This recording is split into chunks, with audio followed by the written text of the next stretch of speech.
देखिए हर खबर यहीं पर। सब्सक्राइब कीजिए TV9 भारतवर्ष। ये अंदर की तस्वीरें आ रही हैं, ईडी दफ्तर के अंदर की तस्वीरें हमारे पास आ रही हैं। रिया चक्रवर्ती देखिए पूछताछ के लिए पहुंची हैं। हालांकि इस सुनवाई से बचने की कोशिश की थी रिया चक्रवर्ती ने और बाकायदा ईडी से ये अपील की थी कि जब तक सुप्रीम कोर्ट की सुनवाई पूरी ना हो जाए तब तक के लिए उनके बयान को दर्ज ना किया जाए।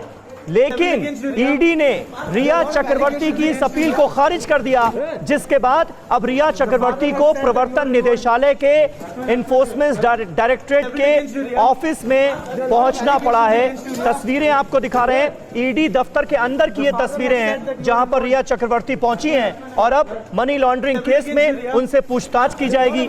15 करोड़ रुपए हड़पने का संगीन आरोप है, पैसे ठगने का संगीन आरोप लगा है रिया चक्रवर्ती पर। और आज सुप्रीम कोर्ट में जो हलफनामा दिया गया है बिहार सरकार की तरफ से, उसमें मुख्य आरोप भी बताया गया है सुशांत केस का रिया चक्रवर्ती को।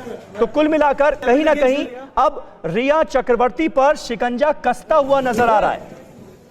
ईडी से पूछताछ होगी। ईडी ने पूछताछ के लिए समन किया था, रिया ने बचने की कोशिश की, ये कहकर कि सुप्रीम कोर्ट में जब तक इस मामले की सुनवाई पूरी ना हो जाए तब तक कम से कम प्रवर्तन निदेशालय उनसे पूछताछ ना करे। लेकिन उनकी इस अपील को प्रवर्तन निदेशालय ने खारिज कर दिया और अब ईडी दफ्तर पहुंची हैं रिया चक्रवर्ती। जितेंद्र, आप अपनी बात कंटिन्यू कीजिए। बिल्कुल समीर, देखिए ईडी ने अपना होमवर्क उसी वक्त पूरा कर लिया था जिस वक्त इस मामले में ईडी ने अपना मुकदमा दर्ज किया था। ईडी के पास तमाम जो सवाल थे ईडी के शुरुआत में, अब उनके जवाब मिल चुके हैं। ईडी ने तमाम जो बैंक रिकॉर्ड्स हैं दोनों के, चाहे बैंक स्टेटमेंट हो रिया की या चाहे सुशांत की, वो सभी बैंक स्टेटमेंट इकट्ठा कर ली हैं। सारे कागजात ईडी के पास इस वक्त मौजूद हैं। बस अब ईडी को रिया के बयान दर्ज करने हैं, उन तमाम चीज़ों से रिया को कन्फ्रंट कराना है। सबसे अहम 15 करोड़ रुपए की थ्योरी होगी, जानने की कोशिश की जाएगी कि आखिरकार सुशांत सिंह राजपूत के अकाउंट से जो 15 करोड़ रुपए गायब है उसमें रिया का कितना रोल है। इसके अलावा दूसरी बात यह होगी कि आखिरकार जितनी बार भी रिया चक्रवर्ती सुशांत सिंह राजपूत के साथ जितनी भी फॉरेन ट्रिप पर गई, जितनी भी पार्टीज में देखी गई, उनका जो बिल था वो किसने दिया था, यानी कि उसको फाइनेंस किसने किया था। और तीसरी बात, सबसे अहम जो बात होगी कि जो रिया चक्रवर्ती पर आरोप लगे हैं, कुछ ऐसी बातें ईडी के सामने आई हैं कि रिया चक्रवर्ती पूरा जो सुशांत सिंह राजपूत का अकाउंट था उसको मेंटेन करती थी, उससे पैसे निकालती थी अक्सर। तो क्या सुशांत सिंह राजपूत ने रिया चक्रवर्ती को उसके लिए अधिकृत किया हुआ था, क्या अथॉरिटी लेटर उनको दिया हुआ था? तो ये वो तमाम चीजें होंगी जो आज ईडी की कोशिश होगी कि रिया चक्रवर्ती के उसमें बयान दर्ज किए जाएं। हालांकि रिया ने काफी कोशिश की ईडी से बचने की, लेकिन अब इस वक्त रिया चक्रवर्ती इसी ईडी दफ्तर के अंदर मौजूद हैं और अब से कुछ देर बाद उन्हें जाहिर सी बात है इन तमाम सवालों का जवाब भी देना पड़ेगा।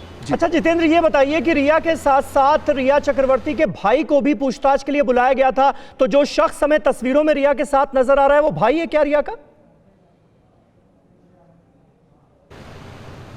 जी, भाई को अभी तक सम्मन नहीं किया गया था समीर ईडी की तरफ से। अभी तक ऐसी कोई बात सामने नहीं आई है। हालांकि इतना जरूर पता चला है कि जो रिया की मैनेजर है, बिजनेस मैनेजर है, उनको पूछताछ के लिए आज जरूर बुलाया गया। इसके अलावा जो सुशांत सिंह राजपूत के दोस्त हैं सिद्धार्थ पटानी, जो उनके रूममेट, जो उनके फ्लैटमेट भी हैं, जो कि घटना के उस वक्त वहाँ पर मौजूद भी थे, उनको भी ईडी ने उनके बयान दर्ज करने के लिए बुलाया है। दरअसल सिद्धार्थ पटानी से ईडी ये जानना चाहती है कि आखिरकार रिया के और सुशांत सिंह राजपूत के पिछले कुछ दिनों से संबंध किस तरीके के थे। इसके अलावा जो बिजनेस मैनेजर को बुलाया गया है रिया की, उनसे भी पूछताछ की जाएगी कि क्या जितनी भी जो भी मूवीज से लेकर जितनी भी डीलिंग होती थी सुशांत सिंह राजपूत की, उसमें कितना दखल रिया का होता था और रिया के जो भी रिया का जो फाइनेंस था उसको भी, क्योंकि उनकी जो मैनेजर है वो देखती थी। ठीक है जितेंद्र। परवाह देश की, सोमवार से शुक्रवार रात 10 बजे TV9 भारतवर्ष पर।